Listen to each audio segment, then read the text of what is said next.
1981년 미국이 인플레와 높은 실업률로 어렵던 시기 레이건 대통령이 취임했습니다. 레이건은 시장에 개입하지 않는 작은 정부, 또 민간이 시장을 주도한다는 이른바 레이거노믹스를 도입했습니다. 그러면서 부자와 대기업들을 위한 경제를 펼치면 그 효과가 서민과 중소기업들에게도 퍼져나간다는 낙수 효과를 그 논리적 근거로 삼았습니다. 신자유주의 경제의 시작을 알렸고 이후 미국 경제의 패러다임은 부자 감세로 전환됐습니다. 그 결과 현재 미국의 상위 1% 부자들이 미국 전체의 부의 75%를 갖게 됐습니다. 지난해 취임한 바이든 대통령은 지난 40년간 낙수 효과는 단 한 번도 작동한 적이 없었다면서 정부가 시장에 적극적으로 개입해서 서민과 중산층을 키우는 정책으로 전환하겠다고 선언했습니다. 바이든은 부자들을 반대하는 건 아니지만 부자들이 좀 공평한 세금을 부담해야 한다면서 부자 증세를 지금 추진하고 있습니다. 어제 발표된 윤석열 정부의 경제 정책에는 법인세와 상속세, 또 종부세 등 부자들이 그토록 원했던 세금 문제가 담겼습니다. 정부는 부자 감세가 아니라고 말하고 있지만 41년 전 그 레이건이 들고 나왔던 낙수 효과가 자꾸 연상됩니다. 네, 경제와 정의를 다잡는 홍반장, 저는 KBS 기자 홍사원입니다. 홍사원의 경제쇼 출발하겠습니다. 유튜브 오늘도 함께 갑시다.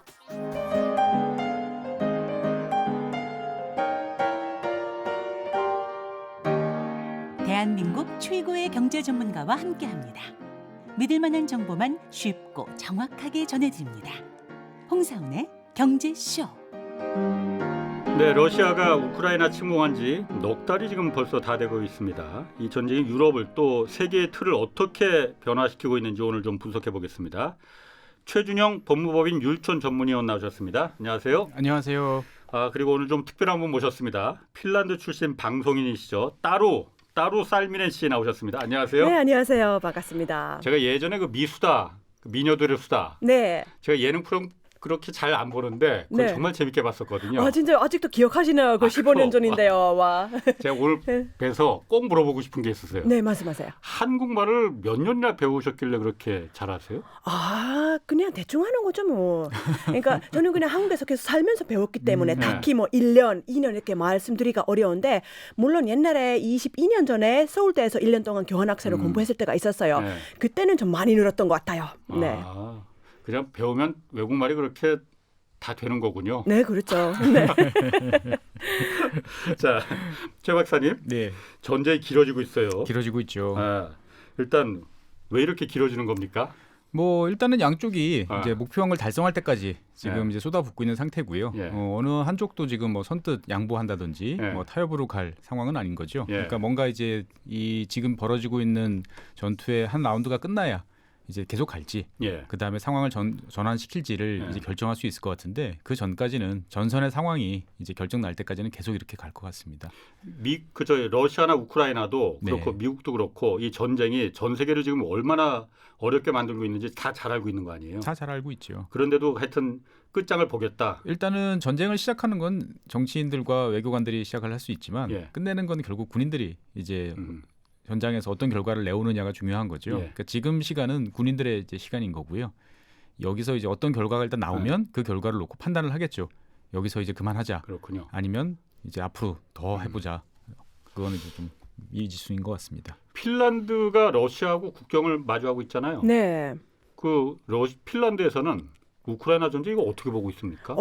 정말 뭐 한국에서는 상상할 수 있을 정도로 큰 충격이었죠. 네. 왜냐하면 사실 2월 그때 하여튼 전쟁이 시작한 날까지 24일. 핀란드에서 예. 24일, 네. 24일까지 핀란드에서 아니 설마 근데 원래 네. 설마가 사람을 잡는다고 하잖아요. 네. 그래서 정말 그 사태가 벌어졌을 때 핀란드 온 국민이 네. 충격에 빠지고 네. 지금까지도 계속 매일 메인 뉴스 거리가 바로 이 전쟁이에요. 근데 아무래도 뭐 핀란드 역사를 잘 아시잖아요. 네. 저희도 이제 러시아 때문에 많이 힘들어 했던 그런 시절이 한국 있었기 국민들이 때문에 핀란드에서 잘 모릅니다. 핀란드와 러시아가 네. 어떤 역사가 있는지 몰라요. 우선 1800 1909년부터 네. 1917년까지 일단은 러시아 제국 밑에 있었어요. 그 다음에 1917년에 독립을 했다가 예. 1939년에 겨울 전쟁이라는 전쟁이 일어났어요. 그때 이번에 러시아가 우크라이나를 침공했듯이 예. 핀란드도 침공한 거예요. 예. 하지만 핀란드 아주 열심히 싸워가지고요. 어. 뭐 이겼다라고 할 수는 없지만 좀 예. 저항을 할 수 있었고요. 그 다음에 또 계속 전쟁이라는 거 한 번 더 있었어요. 예. 그래서 그때는 뭐 간신히 독립을 유지할 수는 있었지만 예. 그다음에 냉전 시대 있었다 아닙니까? 예. 그러면서 그 서쪽하고 동쪽의 사이에 막 이렇게 디뎌가지고 예. 되게 좀 힘들게 버텨왔던 시절이 있었어요. 어. 근데 그다음에 소련이 무너지면서 이제 좀 좋은 시절이 열래나 되게 긍정적으로 좀 예. 희망적으로 생각을 했다가 예. 근데 최근에는 그런 목소리가 많이 나오고 있습니다. 지난 20년 동안 우리 너무 믿고 살았던 건 아닌가. 너무 평화롭게 마음 놓고 예, 살아. 맞아. 예를 들자면 땅 있잖아요. 예. 사실 많은 러시아 분들이 핀란드를 막 하여튼 왔다 갔다 하고 있어요. 옛날이니까. 부자들도 왔다 갔다 하고 일반 사람들도 많이 왔다 갔다 하고 그다음에 땅 아니면 여름 별장 같은 것도 많이 사다 놓고 근데 그 중에는 지금 배경이 예. 조금 확실치 않은 사람들도 있을 수 있다 이런 하여튼 의혹이 제기되면서 이것도 핀란드에서 큰 이슈가 되고 있습니다. 배경이 확실하지 않다는 게 무슨 말이에요? 그러니까 그 예를 들어서 무슨 군사적인 뭐 시설 근처에서 뭘 근처에서, 산다든가 정보, 이런 것들이 조금 있는 게 아닌가 그런 거 지금 하고 있고요. 그리고 사실 제일 중요한 거 이런 면도 있지만 핀란드 국민들의 우크라이나 국민들을 향한 그런 뭐라고 해야 되나요?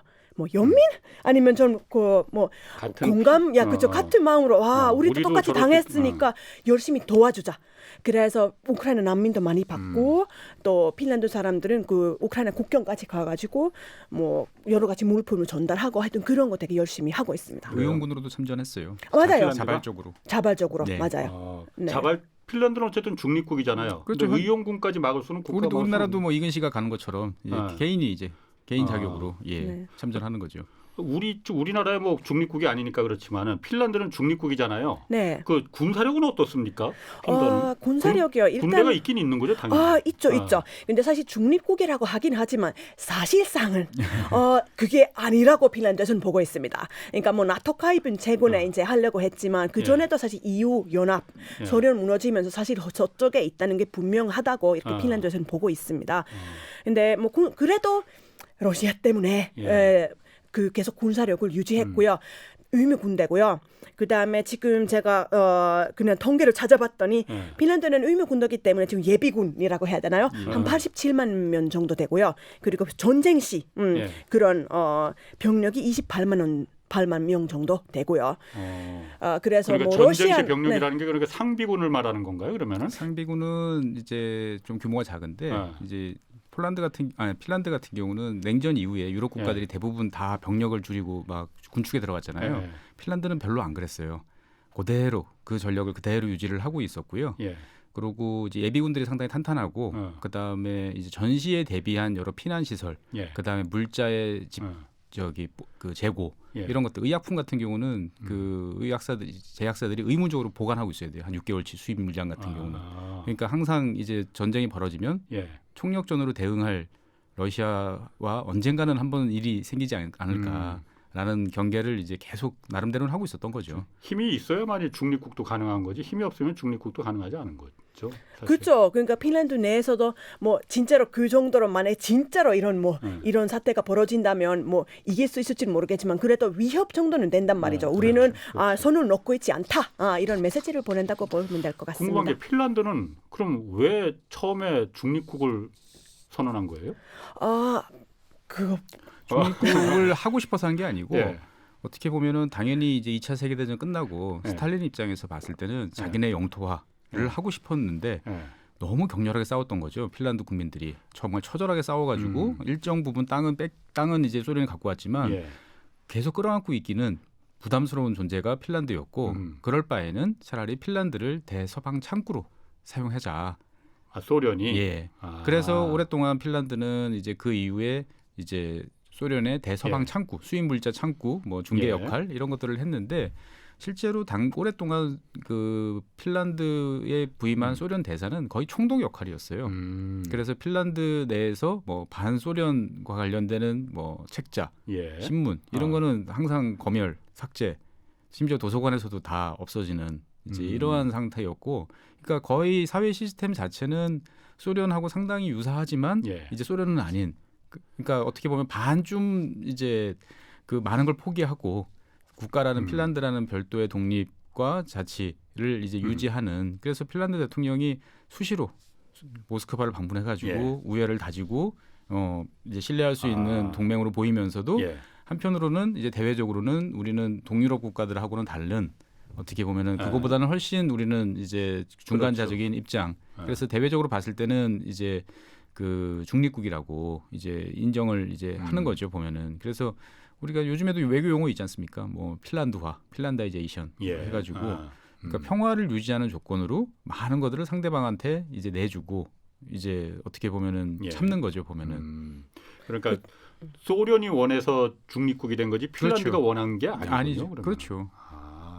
그러면은 그 따루 씨가 그 제가 지금 핀란드 따루 씨를 모신 이유도 지금 우크라이나 전쟁도 있고 그렇지만은 핀란드하고 지금 핀란드하고 스웨덴은 바로 옆에 있는 나라예요. 네. 스칸디나비아 3국. 네. 그 핀란드하고 스웨덴이 나토에 지금 가입하겠다고 지금 이른바 신청서를 낸 거잖아요. 아직 맞습니다. 가입은 안 됐어요. 네. 핀란드 국민들은 여태까지 계속 중립국이었는데 네. 이제 중립국을 포기하는 거잖아요. 네. 그 핀란드 국민들은 다 원합니까? 어떻습니까? 네. 이렇게 정말 급격한 이렇게 여론의 변화가 일어난 겁니다. 네. 그래서 그 나토에 대한 뭐 찬성 반대를 그냥 계속 하여튼 수년간 그냥 예. 여론조사를 통해서 예. 그러니까 했던 건데 이번 2020년 1월 같은 경우에는 28% 정도가 찬성한다고 했어요. 그것도 역대 최고였어요. 하지만 이번 5월에 예. 5월 제가 제일 최근 데이터를 찾아보니까 5월 10일에 예. 했던 여론조사인데 그때 73%나 찬성한다. 나토 가입에 그건 찬성한다라고. 우크라이나 전쟁 난 이후에 그렇죠. 급격하게 올라갔군요. 맞아요. 그러니까 이런 건 좀 핀란드에서 좀 이례적인 일입니다. 그래서 제 주위에서 또 그런 장반 이야기가 많았어요. 처음에는 그래서 저도 이제 옛날에 80년가 77년생이니까 학교 때도 이제 이 중립에 대해서 교육을 많이 받았다니까. 그래서 뭐 핀란드 항상 중립 선물 약간 유지해야 한다는 약간 그런 사고 방식을 그냥 태어났다고 보시면 되거든요. 근데 이번에는 이거는 안 되겠구나. 우리 우크라이나 사태를 보면서 물론 핀란드까지 실제로 진공하겠다는라고 생각하는 사람 별로 없을 건데 그래도 위협은 있고 여러 가지 다른 방법으로 하이브리드 위협이라든지 예. 다른 위협으로부터 대비를 해야 되기 때문에 이제 나토를 우리 선택할 수밖에 없겠다. 그래서 그렇게 된 것 같습니다. 한국말 혹시 경상도에서 배우셨나요? 예. 네, 죄송합니다. 제가 죄송합니다. 거창입니다. 제가 보니까 네네. 뭐 경상도 사투리가 소련을 아까 보니까 자꾸 소련이라고 맞아요. 예, 맞아요. 저 그 남편이 경상도 분이거든요. 그래서 그런 거 좀 있을 수 있습니다. 네. 그러면 따루 씨는 네. 개인적으로 핀란드가 나토에 가입하는 걸 찬성하십니까? 반대하십니까? 네, 저는 찬성합니다. 그리고 일단 핀란드 지금 대통령도 너무 잘하고 있다고 보고요. 또 예. 총리도 정말 잘하고 있다고 보기 때문에 예. 그 사람은 사실 믿고 나토에 가는 거야. 예, 뭐 제 개인적인 의견이 중요하다 보기보다는 예. 그냥 믿고 가는 겁니다. 그렇군요. 네. 자, 그러면은 그 최 박사님, 예. 그 스웨덴도 지금 나토 가입 원했잖아요. 예. 뭐 스칸디나비아 3국이 핀란드하고 스웨덴, 노르웨이 이렇게 있잖아요. 노르웨이는 처음서부터 나토 회원국이었고요. 오래전부터. 노르웨이는 중립국이 아니에요. 그러면은. 옛날서부터. 덴마크도 그렇고. 덴마크, 노르웨이는 예. 예전에 직접적으로 이제 독일한테 침공을 당했던 기억이 있죠. 아하. 그러다 보니까 일찌감치 그렇지. 이제 서방으로 이제 예. 노선을 전환했던 거고, 스웨덴은 뭐 200년 이상 이제 중립국을 유지했던 나라고, 핀란드는 아까 말씀드린 것처럼 이제 그런 상황이다 보니까 나토 입장에서 봤을 때는 스웨덴하고 이제 핀란드는 중립국이었죠. 예. 그럼 스웨덴하고 핀란드 지금 나토 가입한다고 하면은 뭐 예. 나토에서도 별로 반대하지 않을 거 아니에요? 뭐 나토 입장에서 보면은 사실 반가운 거죠. 왜냐하면은 그동안에 동유럽에 있는 국가들이 나토 가입할 때는 많은 거를 바꿔주고 도와주고 돈을 써야 이제 그 나라가 나토의 회원으로서 역할을 할 수 있도록 한 10년 이상의 작업이 필요한 나라들이었는데 스웨덴이나 핀란드 같은 경우는 경제력도 있고 탄탄하고 잘 갖춰진 뭔가 이제 규율과 뭔가 룰을 잘 아는 그러니까 진짜로 나토에 도움이 될 수 있다. 된다라고 생각해서 다들 쌍수를 들어 환영을 했는데 예. 문제가 생겼죠. 터키. 예. 나토는 이제 원칙적으로 보면 이제 나토가 초청장을 보내는 거예요. 당신이 가입 의사가 있는 것 같은데 네. 우리랑 한번 이야기를 해봅시다. 예. 그래서 이야기를 쭉 하면서 여러 가지 조건이 맞았다라는 걸 확인하면 이제 만장일치로 최종 확인을 하게 되는데 예. 이제 터키가 말씀하신 대로 지금 이제 스웨덴과 핀란드에 대해서 딴지를 걸고 있는 상태죠. 그래서 만약 끝까지 터키가 이제 안 한다라고 그러면은 형식상 될 수가 없는 또 그런 또 만장일치라면서요. 네, 만장일치입니다. 예.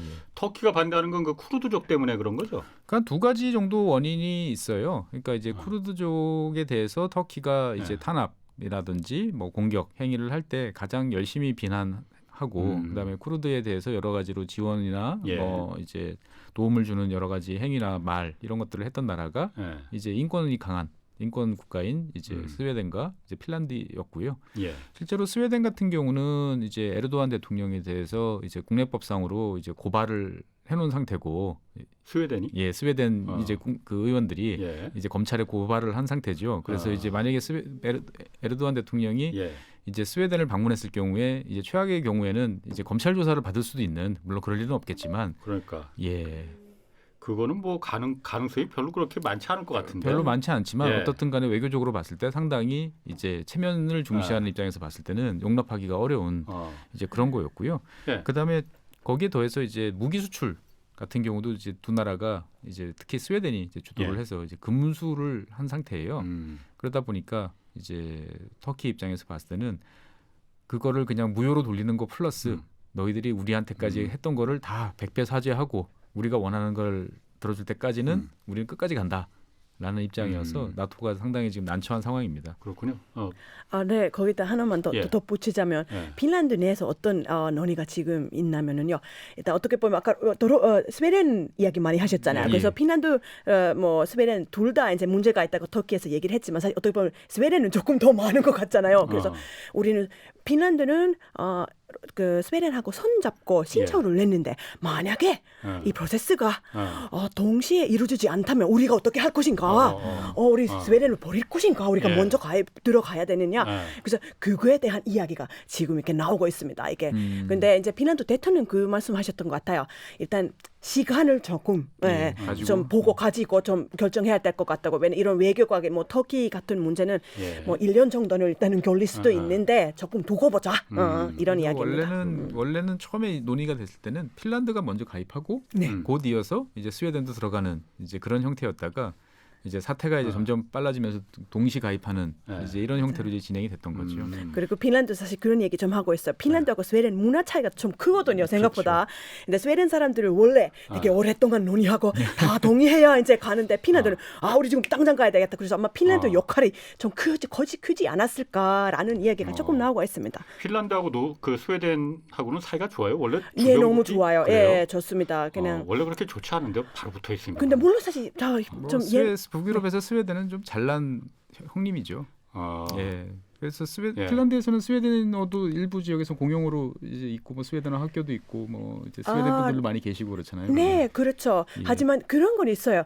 한국하고 일본 관계와 비슷한 면도 조금 있긴 해요. 그래요? 그러니까 우리 맨날 뭐 농담하면 항상 스웨덴을 조금 조롱하고 뭐 스웨덴 조롱하는 말들 좀 있고 아무래도 그런 거 약간 스웨덴 옛날 피난주 사람들 못 살았을 때 스웨덴으로 이민도 많이 가고 약간 말씀하셨다시피 경림 같은 존재였기 때문에 약간 그런 거 좀 남아 있는 것 같습니다. 원래 인접 국가들이 네. 원래 그렇습니다. 네, 맞습니다. 자, 지금 그 나토 얘기를 왜 하냐면은 예. 이달 말에 이제 스페인에서 나토 정상회의 열리잖아요. 네, 이번 달 말이죠. 네. 거기 나토는 이제 군사 동맹이지 않습니까? 예. 그런데 거기 그 초청을 했는데 한국하고 일본, 뉴질랜드, 호주 네. 여기는 사실 나토하고 관계 없는 나라들이잖아요. 네네. 그리고 또 나토에서 그 새로운 그 전략 개념 네. 중국에 대해서 지금 그 처음 이 중국을 잠재적인 위협이다 이렇게 이번에 아마 입장이 나올 것이라고 예상을 하고 있잖아요. 예, 예. 이 부분 좀 설명이 좀 있어야 될 것 같아요. 그러니까 이제 보통 군대는 네. 기본적으로 뭐 국가도 그렇지만 이제 군사 조직이라는 것들은 우리의 위협이 어딘지를 먼저 알고 예. 그 위협이 가장 큰 것부터 대응을 하는 게 원칙이잖아요. 예. 그러다 보니까 이제 나토 같은 경우도 처음에는 만들어졌을 때는 당연히 이제 소련 중심으로 한 동구권이었으니까 이런 예. 걸 논의할 필요가 없었죠. 어. 그런데 이제 90년대 초반에 이제 냉전이 끝나고 나니까 예. 나토는 우리가 왜 있어야 되나? 어. 라는 이제 고민을 하게 되는 거죠. 예. 그러면서 이제 그러면 우리가 앞으로 미래에 대해서 나토라는 조직이 대응할 수 있는 나토가 필요한 위협이 뭐냐에 예. 대해서 이제 논의를 해서 10년 단위로 이거를 정리를 하고 거기에 맞춰서 여러 가지 전략을 예. 이제 바꿉니다. 어. 그래서 이제 그동안 2010년에 이제 리스본에서 그다음 예. 리스본에서 한번 이제 전략 개념이라는 것들을 새로 만들었어요. 그러니까 예. 10년이 지났으니까 예. 이제 그 다시 한번 아, 바꿀 때가 이제 예. 됐던 거죠.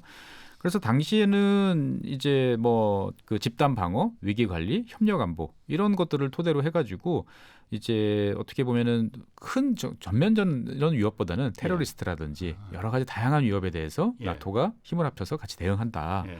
라는 이제 요건으로 이제 갔었던 거고요.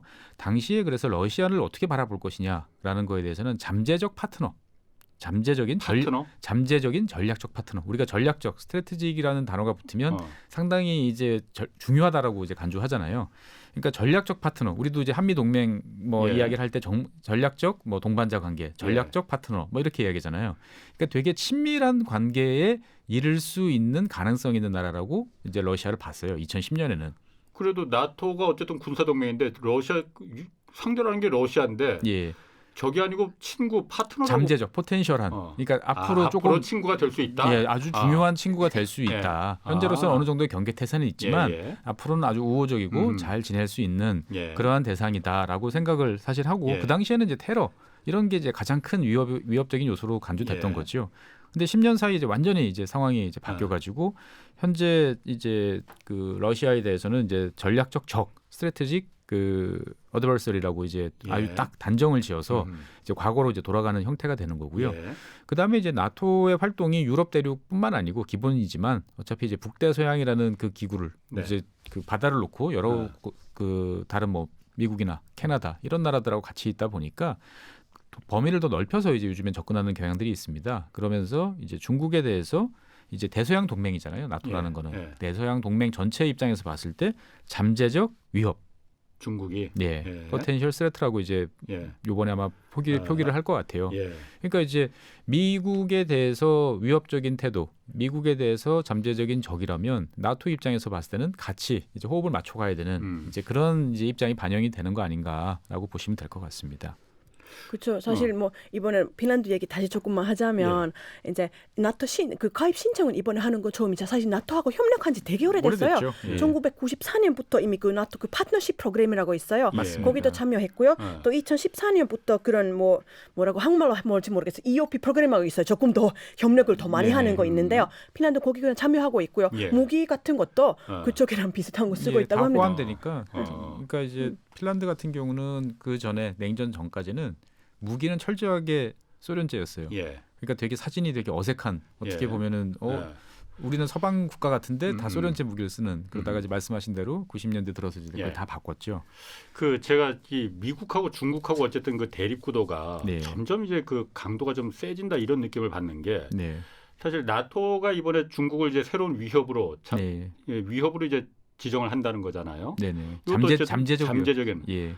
위협으로 지정한다는 거죠. 나토는 사실 중국하고는 좀 거리는 먼데 예. 물론 미사일이 날아갈 수는 있습니다. 예. 그렇지만은 그것도 그렇고 이번 회의 전에 이번 그 정상회담 그 중국 얘기 전에 토니 블링컨 그 미국 국무부 장관이 새로운 대중 전략을 이제 언급했잖아요. 그러면서 전 세계에서 가장 많은 혜택을 받던 나라가 중국인데 중국이 국제적인 그 질서를 해치고 있으니 앞으로는 가만히 있지 않고 동맹을 통해서 중국을 바꾸도록 만들겠다 이렇게 좀 강경한 어조로 단어를 썼어요. 예. 물론 그러니까 중국 외교부는 지금 미국이 중국한테 전쟁을 선언하는 것 같다라고 또 맞받아치기도 했습니다. 이게 자꾸 강도가 세지거든요. 예. 그런 다음에 바로 이어서 나토가 이달 말에 열리는데 중국을 나토의 위협으로 간주하겠다라고 말하는 거 보니까 예. 야, 이게 점점 그 담장이 높아지는구나 이런 느낌이 좀 맞습니다. 받거든요. 그런 흐름은 분명히 존재를 하고요. 예. 이제 속도가 문제죠. 얼마나 예. 빠르게 우리 예상대로 이제 시간이 천천히 가면서 점점 예. 블록이 높아지면 이제 어떻게 대응할 시간이 있는 거고 예. 그러기 전에 이제 과거로 확 돌아가 버리면 네. 이제 서로가 다 힘든 상황이 연출될 것 같습니다.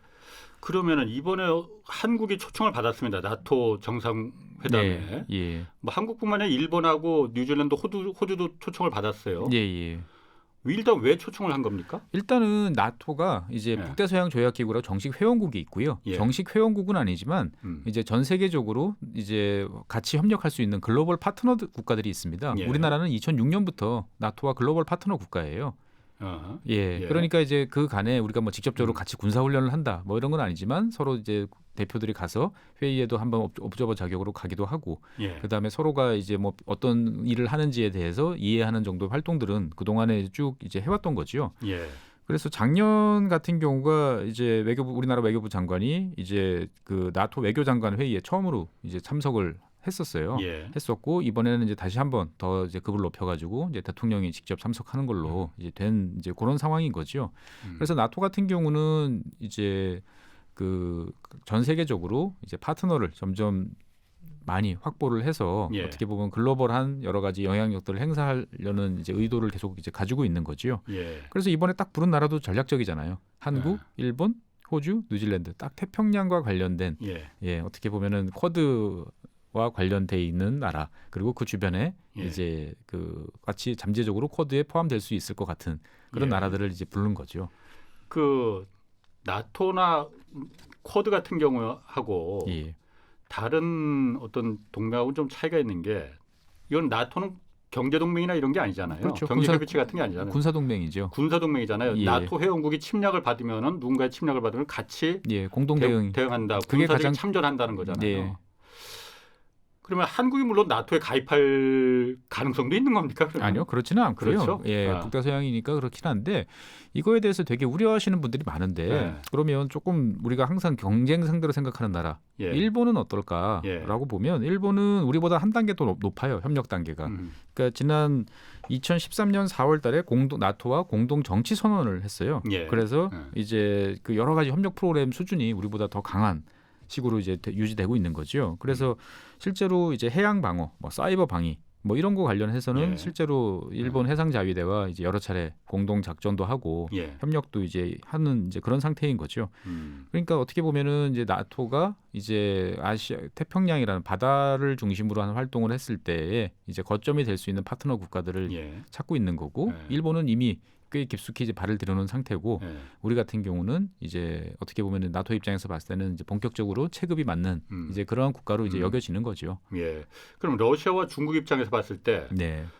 기존에 뭐 그 국경을 맞대고 있는 러시아 입장에서 국경을 그 바로 옆에는 유럽 국가들이야 그렇다 치더라도 네. 한국이나 일본이나 네. 호주나 뉴질랜드가 네.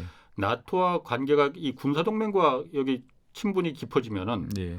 그 부분에 대해서 어쨌든 우리가 네. 해를 입을 수도 있는 거 아닌가? 그러니까 해라기보다는 불이익이 있을 수도 있는 거 그러니까 아닌가? 이제 저는 좀 과잉 걱정이라고 생각을 하시는 것 같아요. 예. 그러니까 까만색 위에 까만색 씌워봐야 또 까만색이잖아요. 예. 이미 한미 동맹으로 수도 없이 수백 번 한미 동맹을 부르짖고 예. 그다음에 거기에 대해서 피로 연결된 우리는 피로 연결된 그 혈맹이다라고까지 그렇게 이야기를 했는데 예. 여기에 어떤 뭐 나토에서 몇 번 회의를 더 한다. 뭐 나토와 관련한 여러 가지 뭐 교류가 좀 확대됐다. 이미 미국을 통해서 그거보다 훨씬 더 강한 수준의 교류와 작전들을 같이 하고 있는 입장에서 봤을 때 예. 어떻게 보면은 우리 입장에서 봤을 때는 파트너들을 조금 더 확보하는 차원이라고 볼 수 있을 것 같고요. 예. 중국이나 뭐 러시아 입장에서 봤을 때는 이미 하던 어차피 우리랑은 저런 식으로 적대적인 관계에 있는 나라들이라고 우리를 보고 있는데 예. 뭐 거기에 대해서 조금 더 나갔다 하더라도 그게 제가 봤을 때는 뭐 새롭게 그쪽에서 우리를 더 위협적으로 간주한다든지 예. 그러지는 않을 것 같아요. 기존에 어쨌든 한미 동맹과 거기서 군사 훈련이 계속되고 있는데 네. 거기서 이미 그 까만색에 조금 더 까만색을 덧칠해도 예, 그렇게 뭐 그게 자극하지는 않는다. 이런 그렇습니다. 해석이 뭐 그렇다고 해서 뭐 나토군이 한반도에서 옛날 팀스피트처럼 그런 대규모 훈련을 할 것도 아니고요. 예. 예, 뭐 한국군이 뭐 우크라이나에 참전할 것도 아니고 우리한테 도움이 되는 건 그럼 뭐가 있겠을까요? 일단은 일단 그 군사적인 건 그러니까 그 군용 무기라고 해야 되나? 그러니까 뭐 이제 이런 부분은? 미국에서 보통 예. 이제 해외 무기를 판매할 때 예. 이제 전략적 단계를 보통 부여를 해요. 예. 그래서 이제 당연히 미국 자기들이 쓰는 게 제일 최고 좋은 모든 그렇겠죠. 기능이 풀로 갖춰져 있다 생각하면 예. 그 다음이 나토 회원국에 판매할 때예요. 예. 그러면은 이제 이를테면 한 90%. 예. 그러면은 이제 그 다음 단계로 점점 이제 낮아지는 거죠. 예. 그러니까 이제 나토와 준하는 단계로 사실은 우리가 그 동안에 올라가려고 되게 노력을 많이 했었고, 예. 그래서 그래야만 우리가 미국으로부터 똑같은 돈을 내더라도 더 좋은 대접을 받을 수 있는. 예. 그래서 되게 노력을 많이 했었고 예. 실제로는 이미 이제 그 단계에 이제 도달을 이제 한 상태인 거죠. 예. 그래서 그런 것들을 이제 너는 나토 회원국은 아니지만 예. 우리가 전체적인 이제 상황을 봤을 때 나토 회원국과 동일한 어떻게 예. 보면은 뭐 군사 작전이라든지 여러 가지 면에서 봤을 때 군사 활동을 하는 데 있어서도 이제 충분히 같이 힘을 합할 수 있는 그러한 존재다라고 인정을 받는 뭐 그러한 정도로 이해하면 어떨까 생각을 합니다. 저는. 그렇군요.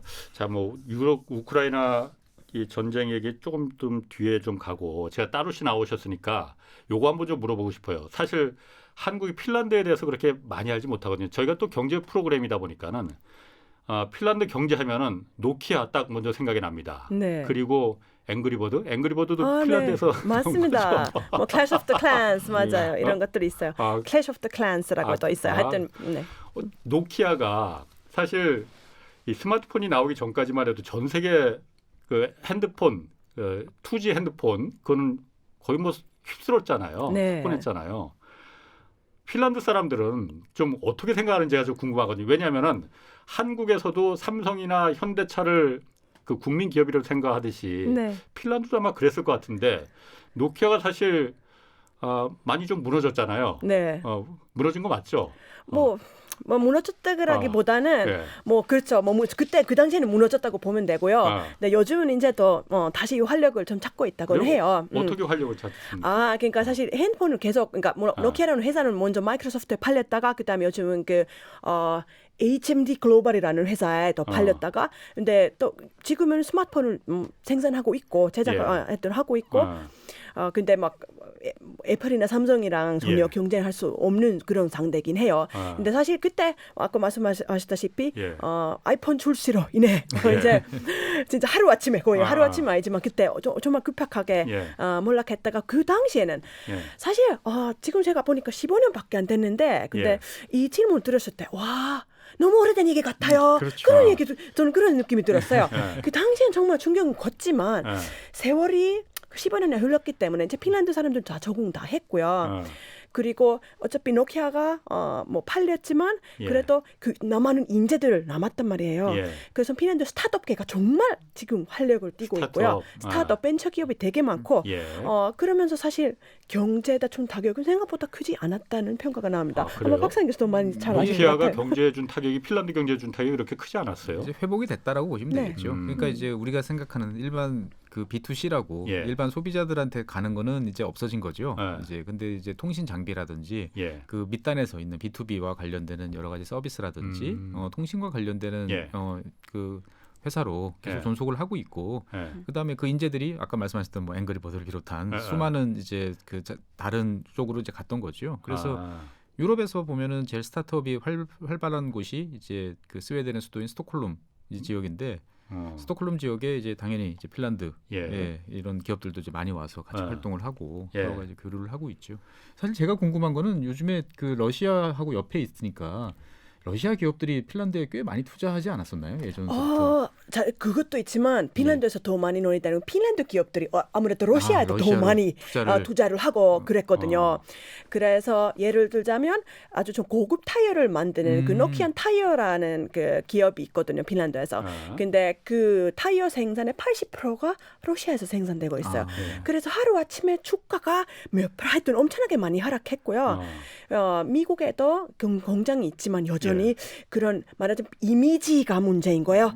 핀란드에서는 아무래도 이런 전쟁 이런 거 이미지 제일 중요하기 때문에 지금 어떤 회사도 러시아랑 관련을 짓고 싶지 않은 거예요.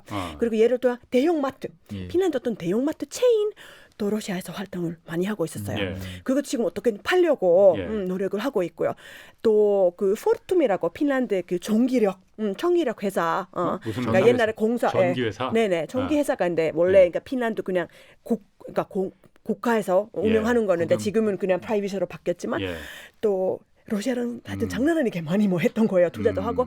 그래서 주가가 엄청나게 하락하고 그거 지금 어떻게 조치를 해야 될지 막 다들 약간 당황해하는 상황이에요. 그렇군요. 그래서 그런 핀란드 많은 핀란드 회사들한테 아주 큰 경제적인 그런 타격이 전쟁이? 있었고요. 그리고 또 예를 들자 물론 러시아 쪽 석유 문제를 빼놓을 수가 없는 거예요. 그러니까. 예를 들면 핀란드는 주유소 체인 중에 데보일이라고 있어요. 그 석유는 러시아에서 와요. 예. 그러면 불매 운동이 시작된 거예요. 핀란드 사람들이 예, 그렇죠. 거기 이제 가서 러시아 원유로 이제 원유로 이제 하지 않겠다. 그래서 뭐 핀란드 국가에서도 뭐 하여튼 거기 뭐 예를 들어 뭐 대통령 차나 이런 차들 있잖아요. 그런 거 이제 주유할 때는 거기 가지 말아라. 뭐 이런 것도 하고 무슨 차? 그 관용차가 뭐야? 관용차. 그렇죠. 관용차. 광연차. 그렇죠. 그런 예, 차들. 예, 예. 네네네. 그런 거기 가지 말아라. 예. 이렇게 지시를 내렸고. 예. 근데 그러면서 사실 그 주유소 운영하는 사람은 핀란드 사람들이에요. 그렇죠. 그냥 자기 그냥 개인 사업이고요. 석유만 거기서 나올 뿐이기 때문에 예. 이제 뭐 말이 많았죠. 뭐 이런 문제들이 좀 있어요. 아니 핀란드 경제가 그러니까 러시아 전쟁 때문에 핀란드 경제가 이제 그래서 주식이 좀 내려가고 그러는 건 이해가 가는데 제가 궁금한 거 그거 있습니다.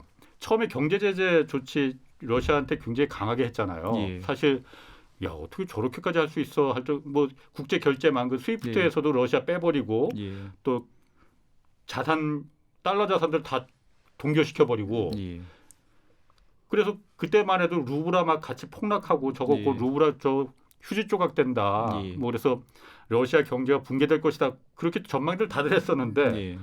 지금 안 그렇잖아요. 그렇죠. 지금 뭐 러시아 펀드에 넣으신 분들은 지금 수익률이 한 80% 정도 될 겁니다. 그거 어떻게 해석을 해야 됩니까 그러면 그거? 그러니까 일단은 이제 러시아라는 국가 특성이 예. 이제 우리나라 분들이 이해하시기가 좀 어려운 면들이 있는데 우리는 되게 긴밀하게 어떻게 예. 보면 긴 밸류 체인에 연결이 되면서 예. 이제 여러 번 뭔가 물건을 사고 팔 때도 수없이 많이 이제 국제적인 관계, 외화 뭐 이런 것들이 연결돼 있는 나라죠. 예. 근데 그에 비해서 러시아는 되게 단조로워요. 그냥 원자재를 판다. 끝. 예. 그거예요.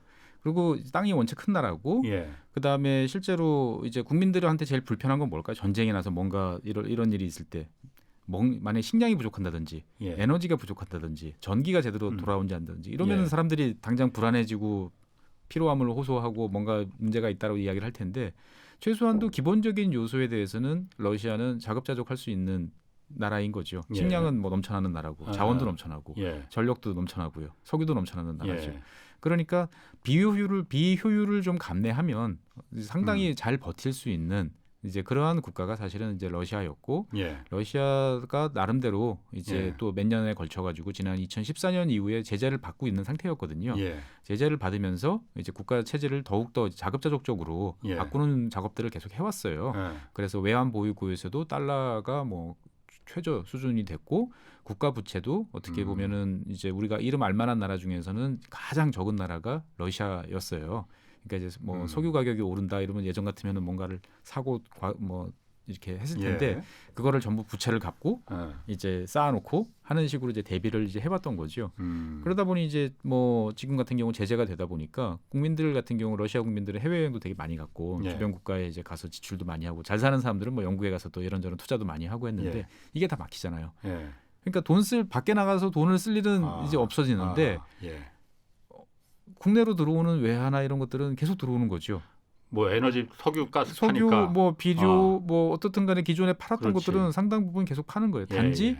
이제 그 전에 편하게 수입했던 여러 가지 뭐 컴퓨터라든지 뭐 첨단의 기기라든지 이런 예. 거 같은 경우는 이제 곤란해지고 예. 그 다음에 이제 뭐 자동차라든지 이런 거 같은 경우는 이제 AS망들이 이제 부품을 못 구해가지고 예. 좀 어려워진다든지 가격이 오른다든지 이제 이 정도 불편은 있지만 국가 전체적으로 봤을 때는 이제 아직까지는 이제 큰 문제가 이제 없는 거죠. 그 국제 결제망 그 스위프트에서 예. 석유나 가스나 뭐 그 곡물류 이런 것들은 제외돼 있어요. 그러면 그렇습니다. 보면은 그리고 이제 그 스위프트망이라는 게 예. 모든 걸 다 틀어막은 게 아니고 몇몇 예. 은행을 지정을 했거든요. 그러면 아닌 말로 다른 은행으로 바꾸면 예. 가능한 거예요.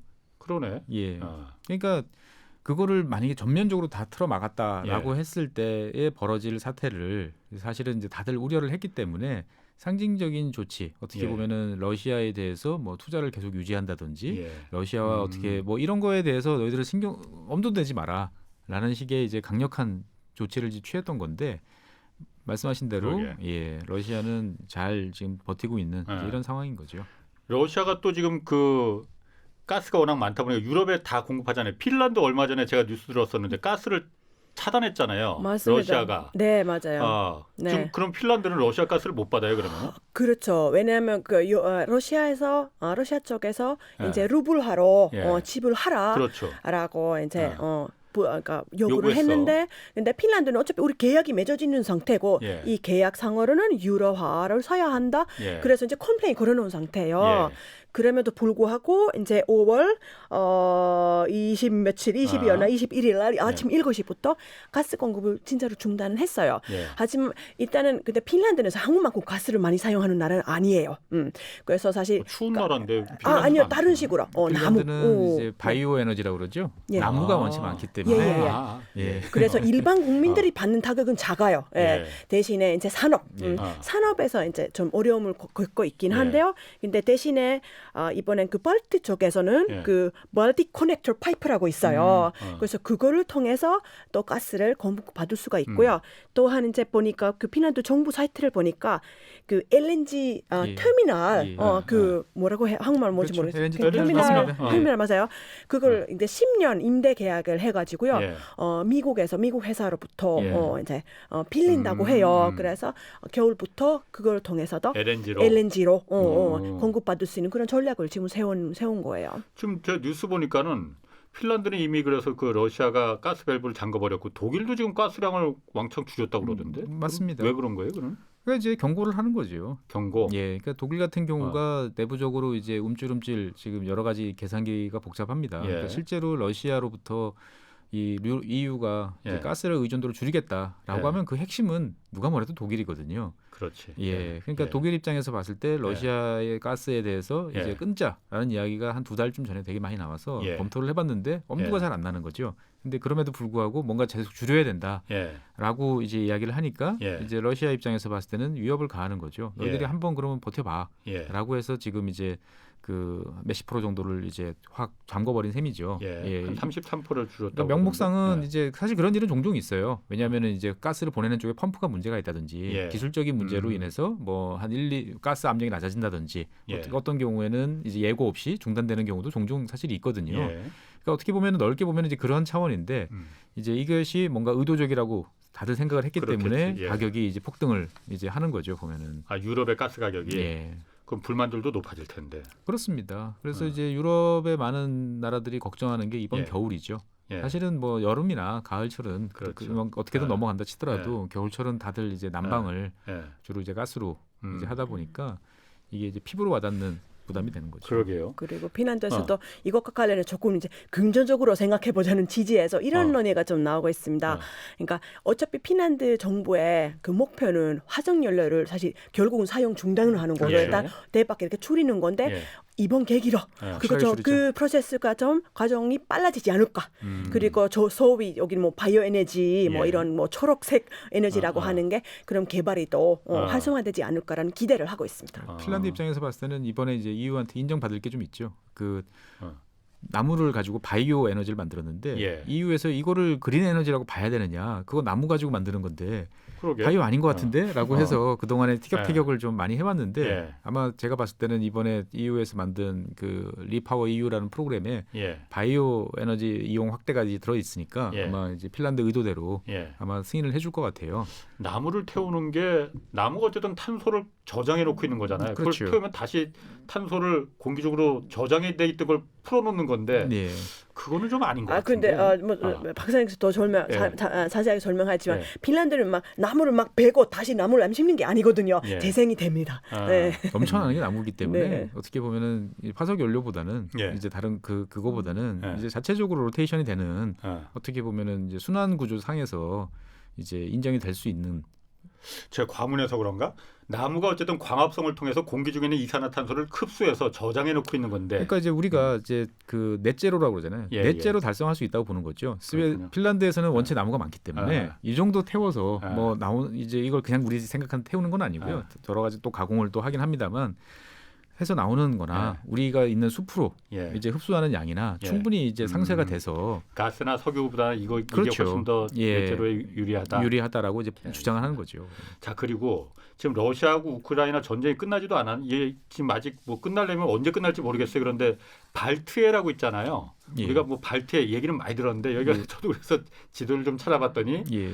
북유럽하고 유럽의 북쪽하고 스칸디나비아 반도 그 3국 거기가 같이 그 사이에 있는 바도도만요. 예. 그리고 러시아도 아주 조금 일부 거기 있더라고요. 발틱 함대라는 러시아 함대도 있잖아요. 예. 여기가 지금 군사적 긴장감이 굉장히 높아진다는데 이게 무슨 말이에요? 그러니까 이제 발트 3국 같은 경우가 발트 3국이라고 보는 이제 에스토니아, 리투아니아, 라트비아 이 3국 같은 경우가 이제 아주 강력한 이제 반 러시아 세력이죠. 예. 그러니까 되게 현실적으로 핀란드보다 더 위협을 느끼는 나라가 이 세 나라고 예. 다 근데 또 이 세 나라는 다 나토 회원국이에요. 예. 그러니까 이제 나토 입장에서 봤을 때는 예. 이제 이 불안한 나라들을 예. 이제 달래주기도 해야 되고 또 한편으로 보면 러시아에 대해서 이제 경고 메시지를 이제 보내는 예. 그러기 위해서 이제 그 합동 군사 훈련들을 이제 실시를 하고 있어요. 여기에는 이제 핀란드하고 스웨덴도 같이 참가를 지금 하고 있는 거죠. 그러니까 한 7,500명 정도의 이제 군함 한 45척 정도니까 꽤 큰 이제 훈련을 이제 실시를 하는 거고요. 아직 나토에 가입하지 않았는데 그렇게 군사훈련에 참가할 수는 있는 건가요? 예전서부터 이제 그 그건 나토와 해왔어요? 스웨덴, 아. 나토와 뭐 핀란드 이런 식의 이제 아. 훈련이나 이제 이런 것들은 합동훈련 이런 합동훈련은 거구나. 이제 종종 해왔던 아. 거죠. 예. 예. 근데 이제 여기에 대해서 이제 지금은 보면은 이제 17개 나라가 참여해서 이제 여러 예. 가지 이제 발트 주변 지역에서 이제 작전을 하다 보니까 예. 러시아 같은 경우도 이제 여기에 대해서 맞대응을 이제 하고 있는 거죠. 실제로 뭐 어느 국가나 자기 국경 주변 지역에서 전략적으로 생각하는 주변 지역에서 군사적 활동이 강해지면 맞대응을 이제 하는 게 이제 사실은 당연한 거고요. 그럼 그게 뭐 어떤 다시 전쟁으로 그 도화선이 되거나 그럴 가능성은 그렇게 높진 않은 거예요. 당장은 아닌데 예. 이제 갈 수도 있는 거죠. 사실 뭐 그렇군요. 우크라이나 전이 벌어지고 음. 나니까 이제 다른 나라들이 다음 차례는 자기라고 생각하는 거죠. 그렇군요. 자, 그럼 마지막으로 두 분, 그 어쨌든 우크라이나 전쟁 이게 앞으로 세계 질서 그리고 유럽에 어떤 변화를 좀 줄지 먼저 따로 씨께서 경상도식 한국말로 뭐죠? 네. 그러니까 저 핀란드 입장에서 볼 때는 예. 이제 이런 뭐 착각의 시대는 끝났다. 우리 핀란드에서는 이제 파란 눈이라고 표현하거든요. 예. 이제 우리 더 이상 파란 눈이 아니다. 가면은 벗었다. 예. 이제 이 시대가 끝났다. 그렇게 많이 표현을 하고 있고요. 예. 그리고 사실 푸틴도 요즘 착각 아니면 뭐 망상 아니면 좀 이상하게 변했다고 평가를 하고 있습니다. 전문가들은. 예. 그래서 이거 과연 어떻게 될까? 이제 좀 두려움 속에서 이제 기다리고 있는 것 같아요. 네. 최 박사님, 예. 그러니까 이제 뭐 러시아 우크라이나 전쟁이 계기가 됐는지 예. 아니면 흐름을 이제 더 가속화시키는지는 모르겠으나 예. 저는 이제 지난 우리가 살아왔던 30년간의 세계화 시대는 이제 막을 내리고 있는 것 같다. 예. 그거 하나는 이제 확실한 것 같아요. 이 전쟁이 어떻게든 끝나든 예. 끝나고 뭐 제재가 뭐 일부 뭐 완화되고 풀리고 하든지 어떻든 간에 세계가 2019년으로 돌아갈 수는 없을 것 같은 그런 생각이 많이 들어요 요즘에. 그리고 신냉전이 다시 시작됐다 이 얘기도 있는데 예. 그러면은 그냥 쉽게 세상이 더 살기가 좋아지는 겁니까 나빠지는 겁니까? 나빠지지만 사람들이 그걸 원하는 사람들이 많죠. 나빠지는 걸 원하는 사람들이 많다. 굉장히 역설적인데 좀 예. 쉽게. 예.